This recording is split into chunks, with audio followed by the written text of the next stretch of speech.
Hey everyone, and welcome back to Whispering Image. Tonight's story is one of those that makes you wonder about the things we inherit. The forgotten relics, the old family heirlooms, the dusty objects we pull from our attics that seem so harmless. This account comes from a viewer named Jason, who, after buying his first home, discovered a disturbing piece of equipment that didn't just project images, but a terrifying and violent memory. So find a comfortable spot, turn down the lights, and listen closely. Because sometimes, the most innocent-looking things can be a window to something unspeakable. Moving into my first home was the fulfillment of a lifelong dream. It wasn't a grand, modern house, but a charming two-story in a quiet cul-de-sac. It was built in the early 1970s, with a warm, lived-in feel. The previous owners, an elderly couple, had left the place impeccably clean, but with a few of their old, heavy pieces of furniture that they said they just couldn't bear to move. One of the first things I wanted to tackle was the attic. It was a dark, cramped space filled with insulation and a thick layer of dust. Tucked away in a far corner, underneath a heavy tarp, was an object that looked like it had been forgotten for decades. An old, metal projector. It was a clunky vintage model, with a single lens and a strange, rusted crank on the side. It didn't look like it had been used in years. I figured it was a cool piece of nostalgia, a bit of the home's history. I decided to bring it down to my workshop in the basement to clean it up. The projector was a pain to get working. The wires were frayed, and the crank was rusted solid.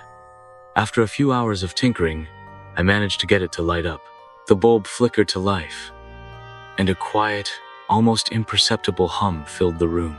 The projector had an old film reel still attached, a single loop of thin, black and white film. I figured I might as well see what was on it. I set up a large, empty wall in my basement, turned off the lights, and pressed the play button. The projector hummed to life, casting a grainy, flickering rectangle of light on the wall. The images that appeared were silent and ghostly. It was a home movie, likely from the 1970s.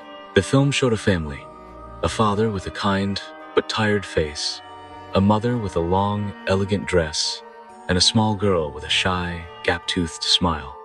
They were just living. The film showed them having a birthday party, unwrapping presents, and blowing out candles. It was a beautiful, ordinary scene. It was a memory of a time and place that no longer existed, a family long since gone. I felt a strange sense of melancholy, a feeling that I was an unwelcome observer to a moment that had passed forever.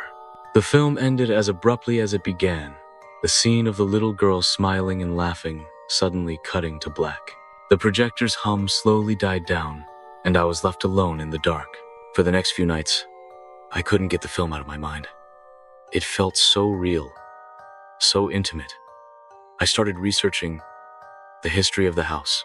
I found out the elderly couple who sold it to me had only owned it for a short time, and that the family before them had been the original owners. Their name was the Millers.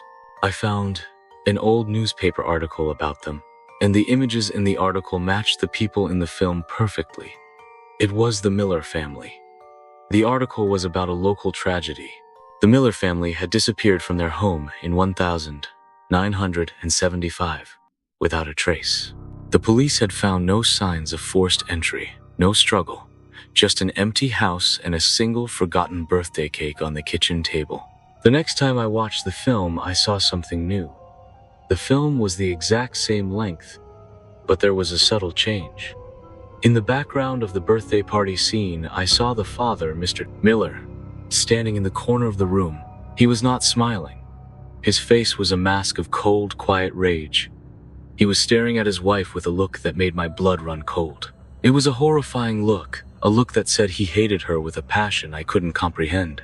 The next day, I watched it again.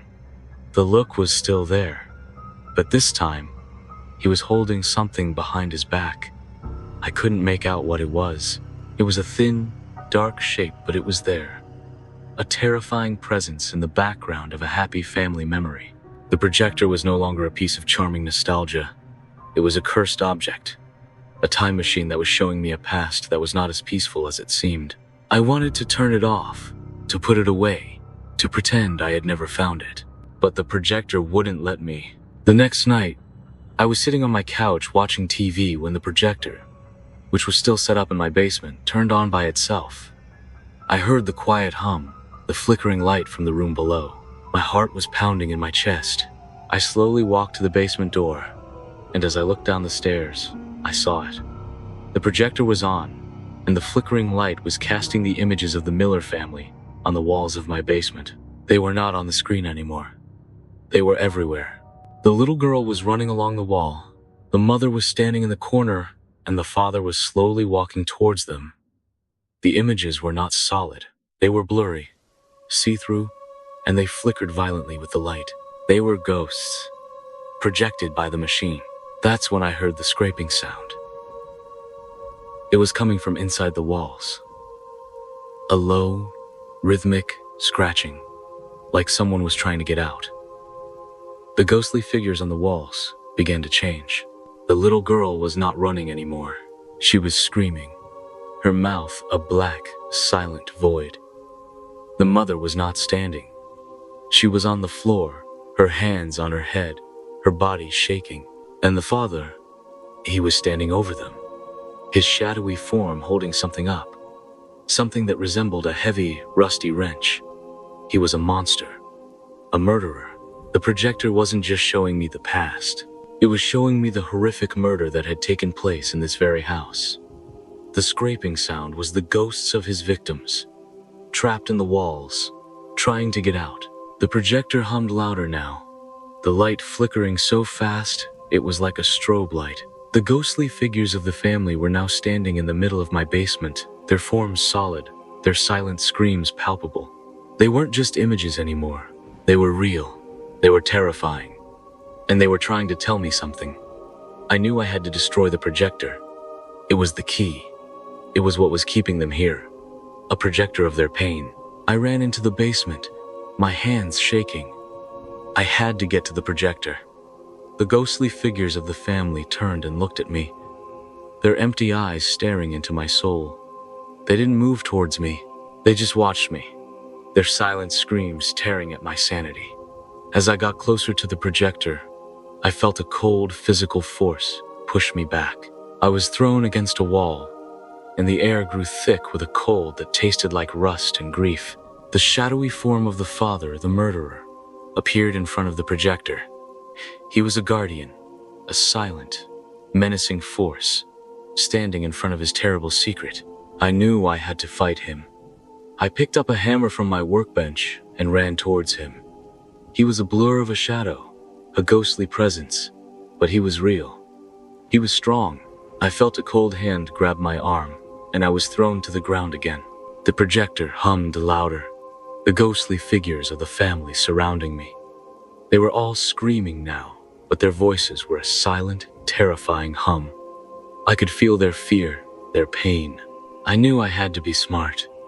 I wasn't just fighting a ghost. I was fighting a memory. I had to destroy the physical object that was projecting the haunting.